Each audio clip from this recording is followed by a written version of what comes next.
வணக்கம்.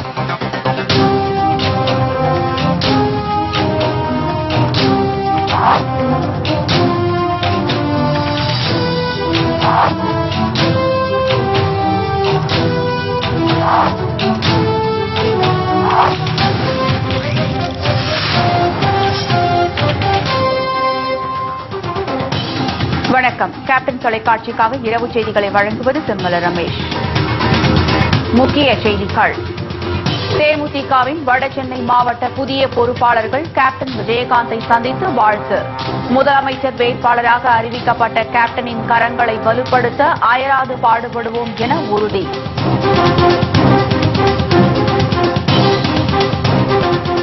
கோவையில் தொடங்கியது தேமுதிக தேர்தல் அறிக்கை விளக்க பொதுக்கூட்டம். தேமுதிக மக்கள் நல கூட்டணி அமோக ஆதரவை பெற்றுள்ளதாக திருமதி பிரேமலதா விஜயகாந்த் பேட்டி.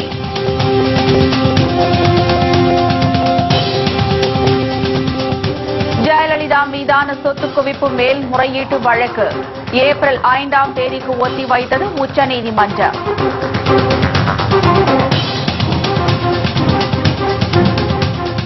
கிரானைட் வழக்கில் பிஆர்பி விடுதலை செய்யப்பட்ட விவகாரம் தனி நீதிபதியிடம் மாவட்ட நீதிபதிகள் 2 மணி நேரம் தீவிர விசாரணை.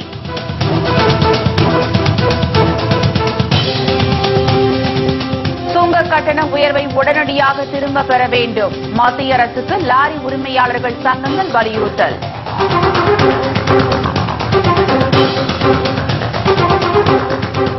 சென்னை ரயில் நிலையத்தில் விவசாயிகள் அரை நிர்வாண போராட்டம். விவசாய கடனை தள்ளுபடி செய்ய வேண்டும் உள்ளிட்ட பல்வேறு கோரிக்கைகள் வலியுறுத்தல்.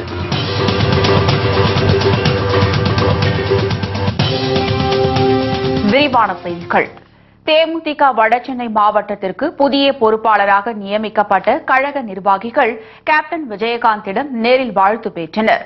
தேமுதிக வடசென்னை மாவட்ட கழக புதிய பொறுப்பாளர்களை நியமனம் செய்து கேப்டன் விஜயகாந்த் நேற்று அறிவிப்பு வெளியிட்டார். இந்நிலையில் சென்னை கோயம்பேட்டில் உள்ள தேமுதிக தலைமை கழகத்தில் கேப்டன் விஜயகாந்தை புதிய நிர்வாகிகளான கு. நல்லதம்பி எம்எல்ஏ, தலைமை செயற்குழு உறுப்பினர் மு. தளபதி, ப. மதிவாணன் ஆகியோர் நேரில் சந்தித்து வாழ்த்து பெற்றனர்.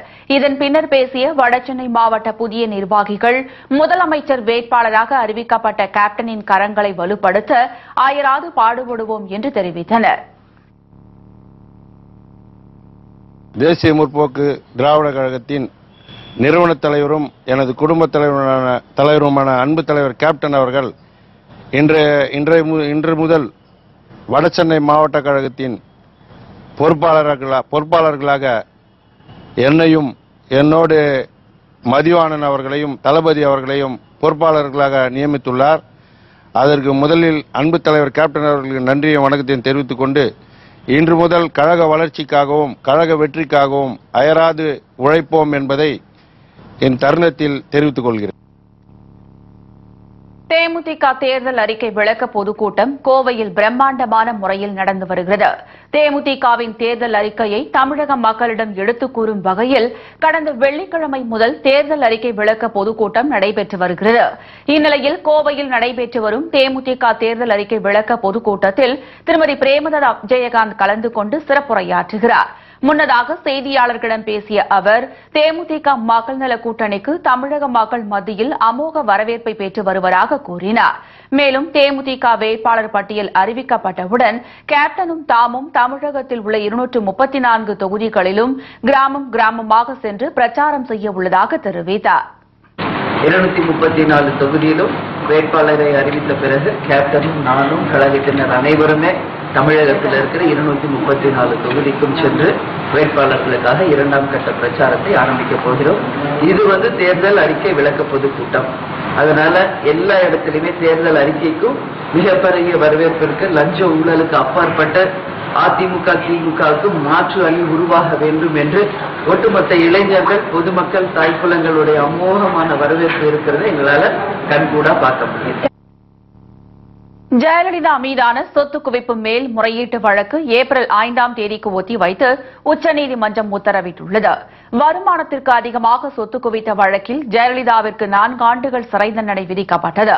இது தொடர்பாக மேல்முறையீட்டு வழக்கில் ஜெயலலிதா உள்ளிட்ட கொள்ளை கும்பல் நீதிபதி குமாரசாமியால் விடுவிக்கப்பட்டனர். இதனைத் தொடர்ந்து இவர்களது விடுதலைக்கு எதிராக உச்சநீதிமன்றத்தில் தாக்கல் செய்யப்பட்ட மேல்முறையீட்டு மனுக்கள் மீது விசாரணை நடைபெற்று வருகிறது. இதில் கர்நாடக அரசு தரப்பில் மூத்த வழக்கறிஞர் துஷ்யந்த் தவே, PV ஆச்சாரியா ஆஜராகி ஜெயலலிதா வருமானத்திற்கு அதிகமாக சொத்து சேர்த்ததற்குண்டான ஆவணங்களை பட்டியலிட்டு தங்களது வாதங்களை முன்வைத்தனர். மேலும் இவ்வழக்கின் முதல் புகார்தாரர் என்கிற அடிப்படையில் பாஜகவின் சுப்பிரமணிய சுவாமியும் வாதத்தை முன்வைத்தார். இதனைத் தொடர்ந்து இன்று இவ்வழக்கின் அரசு தரப்புடன் சேர்ந்த திமுக பொதுச் செயலாளர் அன்பழகனின் சார்பாக மூத்த வழக்கறிஞர் அந்தி அர்ஜுனா வாதங்களை முன்வைக்க இருந்தார். ஆனால் நீதிபதிகள் அந்த வாதங்களை ஏற்க மறுத்துவிட்டனர்.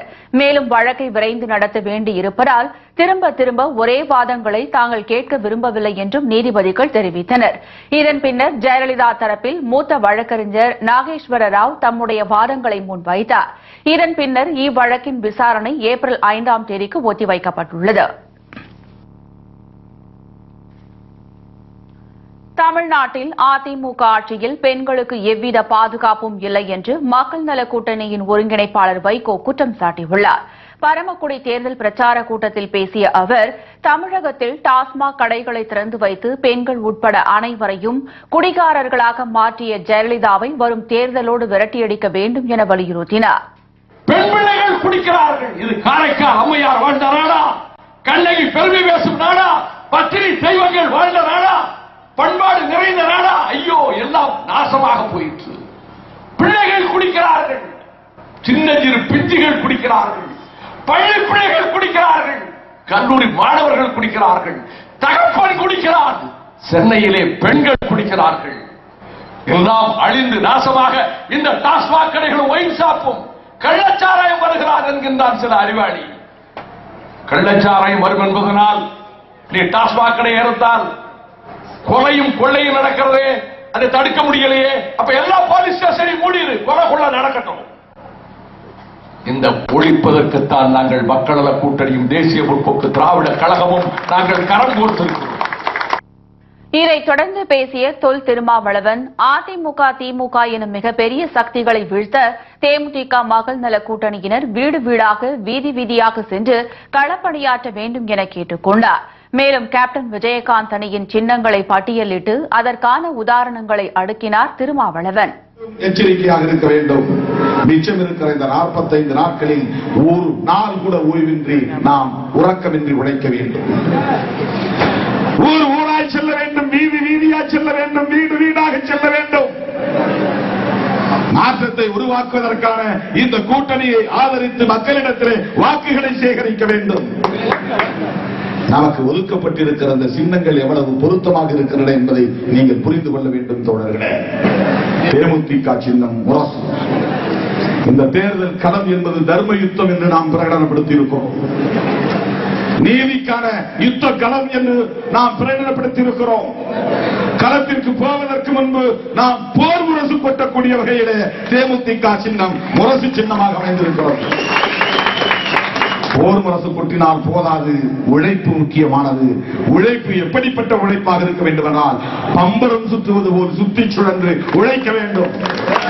பம்பரம் போல் இந்த 40-45 நாட்களும் ஒவ்வொரு தொண்டரும், அது விடுதலை சிறுத்தையாக இருந்தாலும், மதிமுகவுடைய தொண்டர்களாக இருந்தாலும், தேமுதிக தொண்டர்களாக இருந்தாலும், செங்கொடி தோழர்களாக இருந்தாலும், இந்த மிச்சம் இருக்கிற நாட்களில் பம்பரம் போல் சுற்றி சுழன்று உழைக்க வேண்டும் என்பதற்கான ஒரு அடையாளமாக மதிமுக சின்னம் பம்பரம் சின்னமாக அமைந்திருக்கிறது. இந்திய கம்யூனிஸ்ட் கட்சிக்கு கதிர் அறுவாள். கதிர் என்றால் விளைச்சல். அந்த விளைச்சலை அறுவடை செய்கிற சின்னம். இன்றைக்கு மாற்றம் வேண்டும். ஆட்சி அதிகாரத்தில் மக்கள் நல கூட்டணி தேமுதிக கூட்டணி அமர வேண்டும். மக்களிடத்திலே அந்த மாபெரும் மகத்தான மாற்றம் விளைந்து கிடக்கிறது. ஆட்சி அதிகாரம் என்கிற விளைச்சலை அறுவடை செய்வதற்கான அடையாளமாக இந்திய கம்யூனிஸ்ட் கட்சியின் சின்னம் அமைந்திருக்கிறது.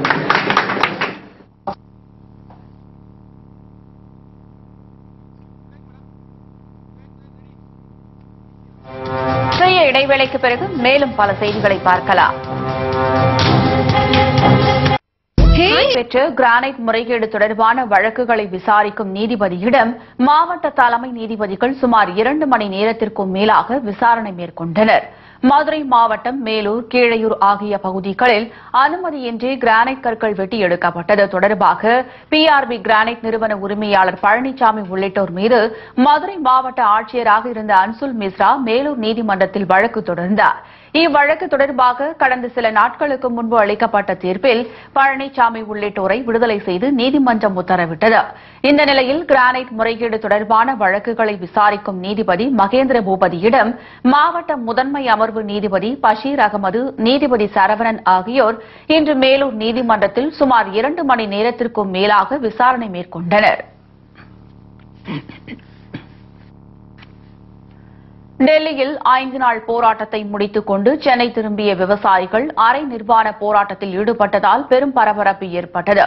விவசாய கடன்களை தள்ளுபடி செய்ய வேண்டும், தேர்தல் முடியும் வரை ஜப்தி நடவடிக்கையில் ஈடுபடக்கூடாது என்பன உள்ளிட்ட கோரிக்கைகளை வலியுறுத்தி கடந்த 5 நாட்களாக டெல்லியில் தமிழக விவசாயிகள் போராட்டத்தில் ஈடுபட்டனர். போராட்டத்தின் போது அவர்கள் மத்திய நிதியமைச்சர் அருண்ஜேட்லியின் வீட்டை முற்றுகையிட்டனர். தங்களது போராட்டத்தை முடித்துக் கொண்டு விவசாயிகள் ரயில்கள் மூலம் இன்று சென்னை திரும்பினர்.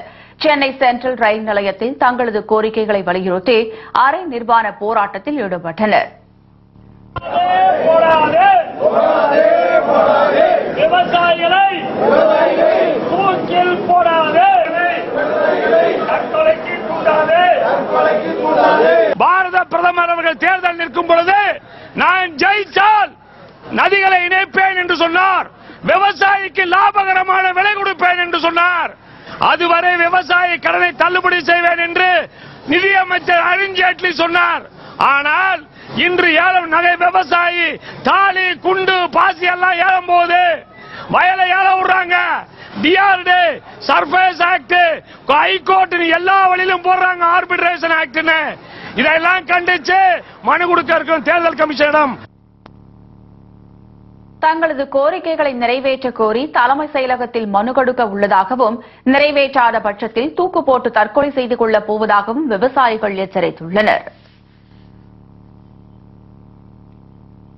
தமிழகம் முழுவதும் உள்ள 18 சுங்கச்சாவடிகளில் நள்ளிரவு முதல் மத்திய அரசு அறிவித்துள்ள கட்டண உயர்வு அமலுக்கு வருகிறது. இந்த நிலையில் கட்டண உயர்வை உடனடியாக மத்திய அரசு திரும்பப் பெற வேண்டும் என தமிழ்நாடு மணல் லாரி உரிமையாளர்கள் சம்மேளன தலைவர் செல்ல ராசாமணி வலியுறுத்தியுள்ளார். ஏப்ரல் 1 முதல் அனைத்து சுங்கச்சாவடியிலும் கட்டணத்தை உயர்த்துவதாக அறிவிப்பு வெளியாகியுள்ளது. இதை வன்மையாக கண்டிக்கிறோம். உடனடியாக விலைவாசி உயர்வுக்கு காரணமாக இருக்கின்ற இந்த சுங்கச்சாவடி கட்டண உயர்வு அறிவிப்பை திரும்ப பெற வேண்டும். இந்த உயர்வை நடைமுறைப்படுத்தினால் மிகவும் லாரி உரிமையாளர்களும் பொதுமக்களும் பாதிப்பார்கள். எனவே இந்த செயலுக்கு மத்திய அரசை கண்டிக்கிறோம். உடனடியாக திரும்ப பெற வேண்டும். இல்லை என்று சொன்னால் அனைத்து பேருந்து, லாரி, பொதுமக்கள் அனைவரையும் அழைத்து ஆங்காங்கே இருக்கின்ற சுங்கச்சாவடிகளை முற்றுகிட்டு போராட்டத்தில் ஈடுபட உள்ளோம் என்பதை தெரிவித்துக் கொள்கிறோம். சவுதி சிறையில் சட்டவிரோதமாக அடைக்கப்பட்டுள்ள தமிழக மீனவர்களை விடுவிக்க கோரிய வழக்கில் பதிலளிக்க வரும் 13ஆம் தேதிக்குள் மத்திய மாநில அரசுகளுக்கு உயர்நீதிமன்ற மதுரை கிளை உத்தரவிட்டுள்ளது. மீன்பிடித்தலுக்காக அழைத்துச் செல்லப்பட்ட ராமநாதபுரம் மற்றும் கன்னியாகுமரியைச் சேர்ந்த 62 மீனவர்களை ஆஜர்படுத்த கோரி தொடரப்பட்ட ஆட்கொணர்வு மனுவில் நீதிபதிகள் செல்வம் மற்றும் சொக்கலிங்கம் ஆகியோர் அடங்கிய அமர்வு இந்த உத்தரவை பிறப்பித்துள்ளது. சிறிய இடைவேளைக்கு பிறகு மேலும் பல செய்திகளை பார்க்கலாம்.